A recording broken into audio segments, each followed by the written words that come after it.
महेश्वराय नमः। ॐ शम्भवे नमः। ॐ पिनाकिने नमः। ॐ शशिशेखराय नमः।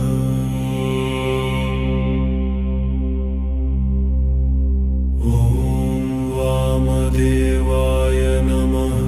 ॐ वृषभारूद्राय नमः। ॐ कपर्दिने नमः। ॐ व्योमकेशाय नमः। ॐ भस्मोद्धूलितविग्रहाय